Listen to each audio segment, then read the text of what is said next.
ఇక్కడ కరెక్ట్గా గీత మీదకే పెట్టాలి. ఇక్కడ ఒక గుండి బయటకు వచ్చింది కదా, అట్లా కాకుండా గీత వరకు పెట్టామనుకో బాగా ఇట్లా పెట్టు. ఏముంది ఇక్కడ ఇంకో గ్యాప్ ఉంది, ఇక్కడ పెట్టుకో.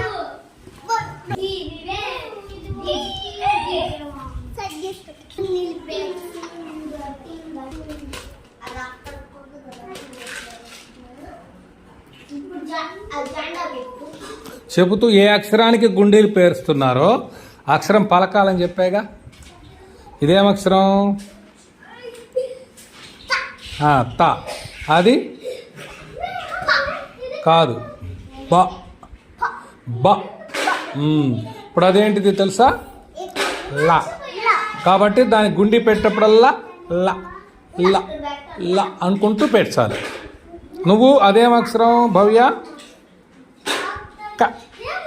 క. కాబట్టి క అనుకుంటూ పెట్టాలి. అటు కాదు పెట్టాల్సింది, క అటు కాదు, నీ వైపు పెట్టుకోవాలి. అది వెరీ గుడ్. అంతే అంతే. ఇప్పుడు పెంచాలి. క క అనుకుంటు, నువ్వేమో లా లా అనుకుంటూ పెంచాలి. అట్లా నిదానంగా అంతే. నువ్వు పలకట్లేదు, నువ్వే నువ్వు కాదు, నీదే లా త బ లా అన్నమాట. త బ లా.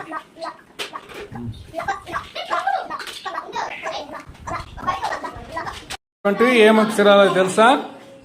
ఏంటిది అది? ఫస్ట్ది ఏం చెప్పావు? ఇప్పుడు ఇందా చెప్పావుగా, అందుకే చెబుతూ రాయాలి. అది లా. సరే, ఫస్ట్ది మొదటిది ఇది అది కాదు, త. అదేమో బ, లా. ఇది తబల అంటాం. ఇప్పుడు నువ్వు చాక్ పీస్ తీసుకొని బోర్డు మీద రాయాలి. తబల 3 రాయాలి. త బ ల, త బ ల అనుకుంటూ రాయాలన్నమాట. రాయ్ తబల. చిన్న అక్షరాలు రాయాలి. ఎక్కడైనా రాయి.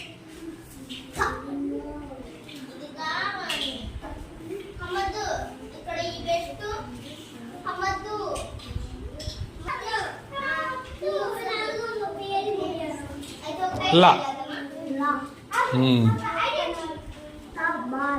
అది వెరీ గుడ్.